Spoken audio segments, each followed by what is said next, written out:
gardeners, welcome back to the Ultimate Gardening channel. My name is Emmanuel Arsa, well known as the Ultimate Gardener. In today's exciting sprouting video, I wanted to go ahead and go over tropical storms and hurricanes.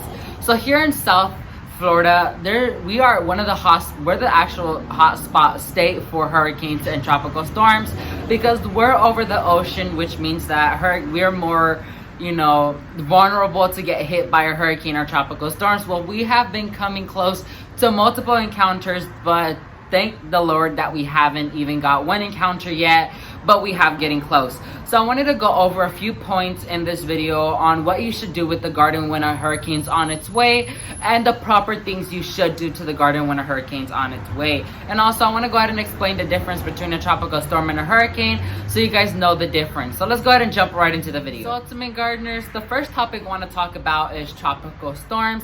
Tropical storms are stronger than thunderstorms, but they're not at hurricane level. So when it comes to a tropical storm getting ready to hit your state, there's nothing that serious I would want to recommend, except that if you decide, like if you're in a gardener that saves plastic containers or nursery containers, I'd recommend storing them in an area where they wouldn't been flown across, because when a tropical storm hit the southern Florida, I did the mistake of having them loose, and when it came to the next day, or when the tropical storm passed, I had an entire mess of plastic containers all over the garden because I didn't have them secured. So when it comes to tropical storms, yes, there might cause a little bit of flooding, or the garden will be extra watered. So when it comes to tropical storms, you want to completely put a huge pause, like a week or so, on watering, because tropical storms is technically a storm of non-stop rain, and so you don't want to go out there and end up watering more plants, which is the most obvious thing you don't want to do. When it comes to tropical storms, rainwater is the most healthier towards plants. It makes the plants more happy, so you don't want to go ahead and overwater when going outside and watering plants, even though they got a huge dose of water when the tropical storm hit. So once again, when it comes to a tropical storm, nothing that serious. You just want to go ahead and secure any loose plastics or any objects that could be easily swung across the garden, because you don't want to have a messy garden when it comes to the storm passing. So let's go ahead and move on to the topic of hurricanes. So Ultimate Gardeners, coming at the topic of hurricanes now is where things get serious. If you guys don't know, but there's different types of levels when it comes to hurricanes. Category 1, which is technically the weakest category of all of them, to the most powerful, which is category 5. Here in South Florida, we still haven't got a hurricane that is category 5. We have gotten a category 4 before, which is very, very strong and very, very destructive. So when it comes to category 4s, there's a lot of things you guys have to go ahead and take in consideration, because a lot of things could happen, unfortunately. So when it comes to a category 1 hurricane coming across, nothing that serious, but it is a strong thunderstorm, so you want to secure any type of plastic containers and stuff like that, preventing them to be swinging across everywhere. And if you have plants in containers, I would recommend having them in a floor-based level, because if you have them in the floor level, the air and any damage will be decreased, because if you have them on tables or anything like that where they're exposed to high winds, they could be caused to fall over and start breaking, and you don't want that to happen. So you want to take down any type of tables or any type of structures that could possibly be completely tattered and destroyed when it comes to Hurricane 1. And you want any plant that's in pot into ground level. Ultimate Gardeners, coming at the hurricane category 2, the things I would recommend for you guys is that, once again, plastic containers be stored, plants in pots be at ground level, pots or display pots be at ground level too, and stored where they wouldn't be toppled over. Any special plant that is to you, or any plant that you don't want absolutely nothing happening to it, I would recommend storing it somewhere where absolutely no wind, no nothing, or the possible of it getting damaged is 0, because I know I have that feeling. I do have special plants in the backyard where I don't want them to get damaged, and so I want to prevent that with storing them in a safe location.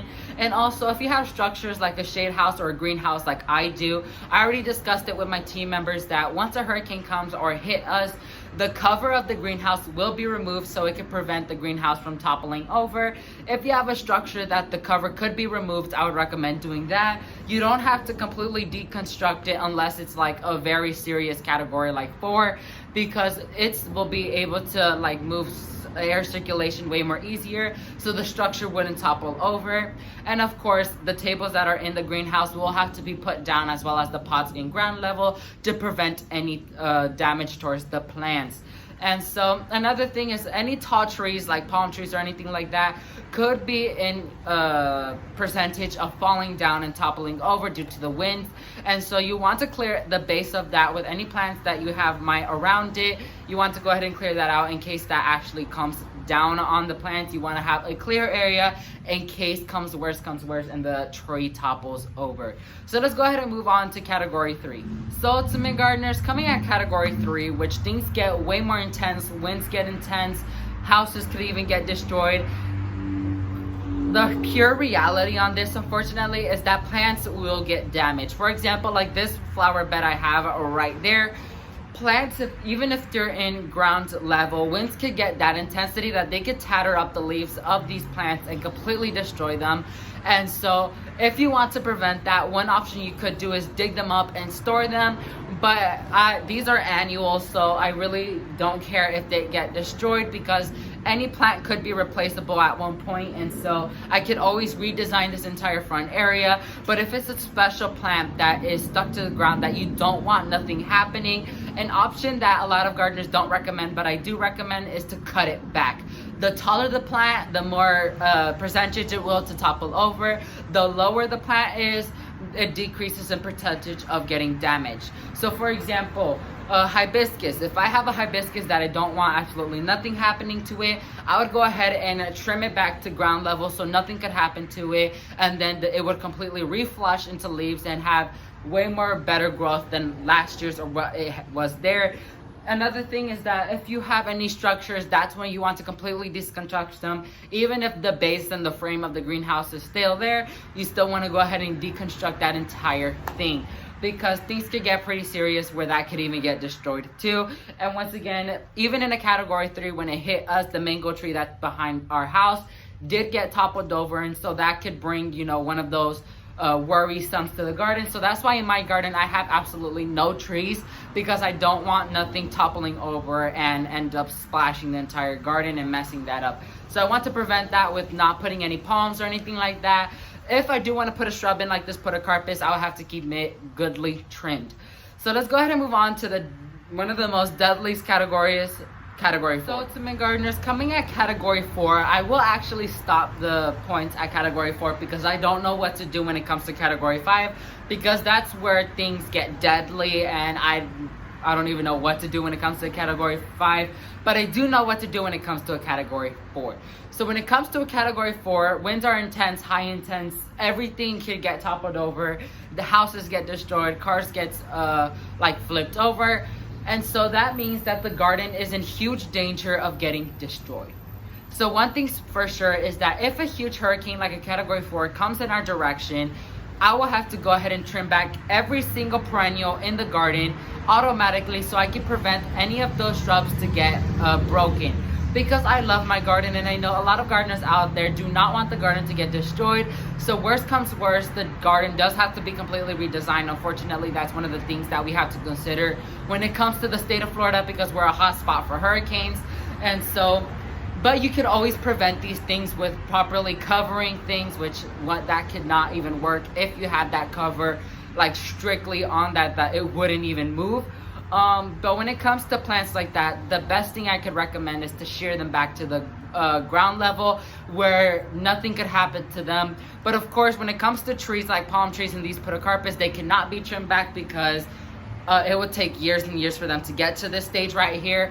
And so when it comes to that, you want to go ahead and fingers crossed and hopes for the best that these don't topple over, because these are high structures and there's barely any air circulation. So the thing that could happen is them toppling over.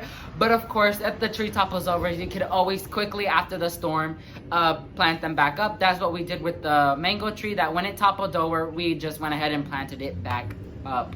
So yeah, let me go ahead and wrap up this video for you guys. So ultimate gardeners, that's gonna be it for this exciting sprouting video. Once again, in this video I gave you guys an entire sort of like a tutorial on what to do, on what happens if a tropical storm comes and hits, and all 4 categories of a hurricane hits. Of course, when it comes to category 5, I don't know what to tell you guys, because category 5s are deadly and destructive, and so I don't know what to do if a category 5 ever even happens. But I did go through category like tropical storms all the way to category 4. So hopefully you guys found this video helpful and informative. And so yeah, thank you all so much for watching this video. If you like this video, make sure to hit that like button. And if you want to support my channel, make sure to hit that subscribe button. And if you want to get notified when a new exciting sprouting video comes out, just like this one, make sure to hit that bell notification button so you get notified when a new exciting sprouting video comes out. Thank you all so much for watching, and never forget to grow big, ultimate gardeners. Bye guys.